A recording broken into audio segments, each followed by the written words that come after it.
On a cold November morning in 1970, a father and his daughter were hiking through a valley in Norway.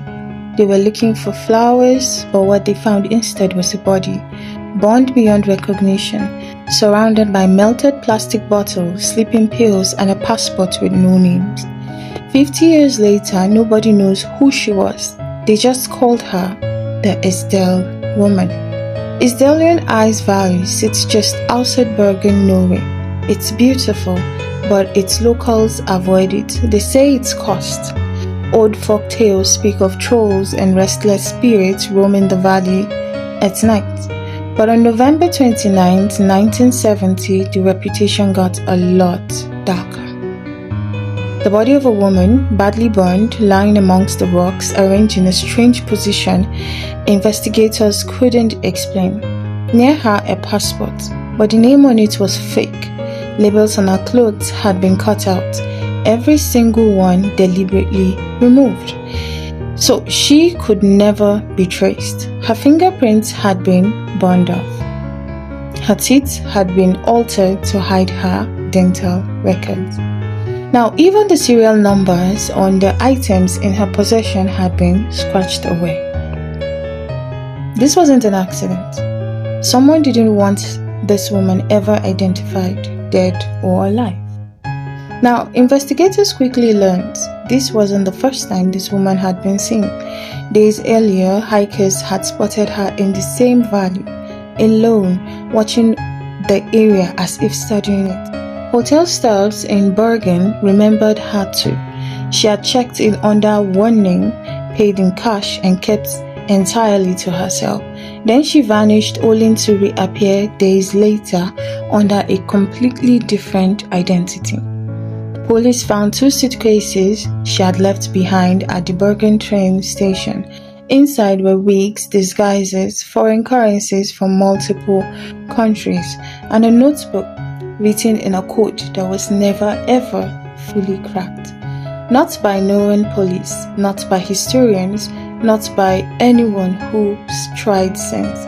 Witnesses said they'd seen her traveling under at least 8 different aliases in the weeks before her death, checking into hotels under one name, living under another. She spoke various and several languages fluently.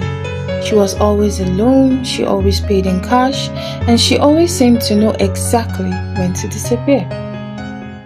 The case took a stranger turn when investigators learned she had been seen near a known military testing site days before she died, an area tied to NATO operations during the Cold War. Locals later claimed that they'd seen her asking unusual questions about the site's activity.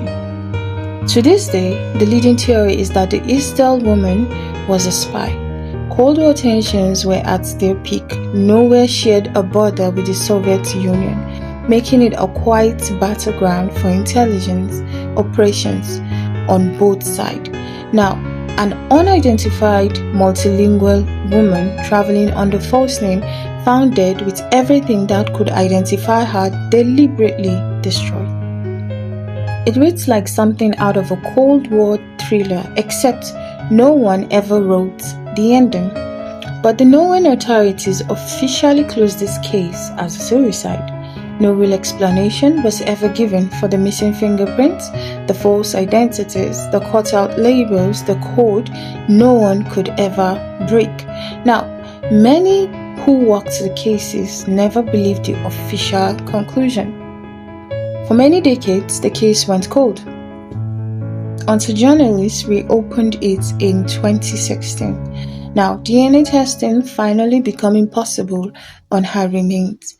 Isotope analysis on her teeth reveals something investigators hadn't expected, which is she likely wasn't Norwegian at all, possibly French, possibly Central European. Someone who had spent years moving between countries long before she ever set foot in Bergen.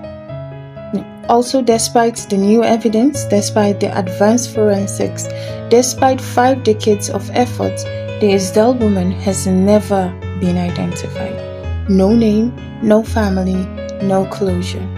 Somewhere, someone knew exactly who she was. A family that never got an answer, a government that may have buried the truth, or simply someone who wanted her erased completely and almost succeeded. So, if you have a theory, a spy smuggler, a defector, drop it in the comment section. And if you want more stories the world tried to bury, stay close, because in the shadows the stories never really end, and you see behind every whisper is a scream. So until next time, bye. Thank you very much.